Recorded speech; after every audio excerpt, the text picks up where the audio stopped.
Thiên yêu tu niệm gạo chúa,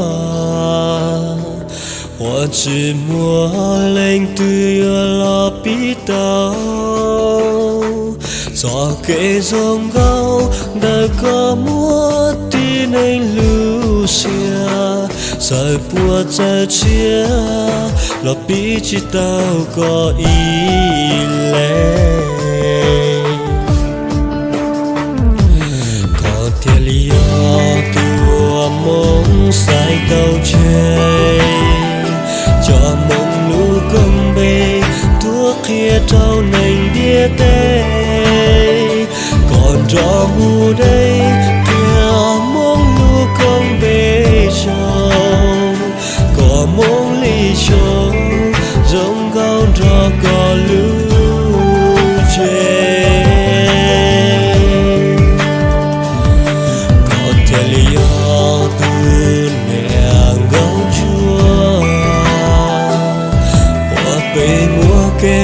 Chia sẻ đâu có ý lệ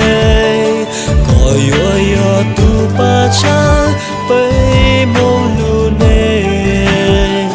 bay chua tuôn rẽ tia có yo cho kê cha tu nia gấu chúa đâu có lúa liền chi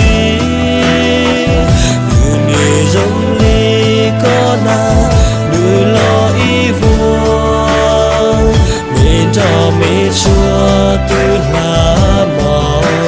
nhiều từng miệng gấu chúa lên từ tàu nhỏ dễ có chạy vừa giống ly nhỏ sóng tu trên chế giòn địa tê tin em khó cha chia sẻ.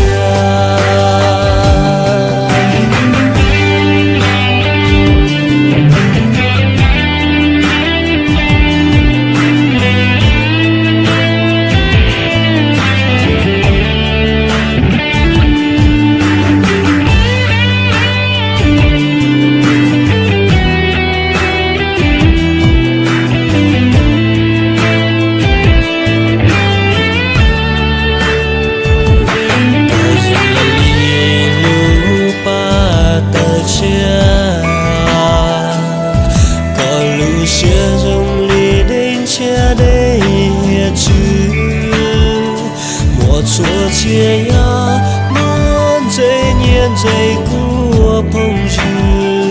có lũ xiên dư giống Chúa liên trái không tu tụng niệm gấu Chúa thấu có lúa liên chi nụ nia giống ly có na người lo ý vô cho mấy chúa từ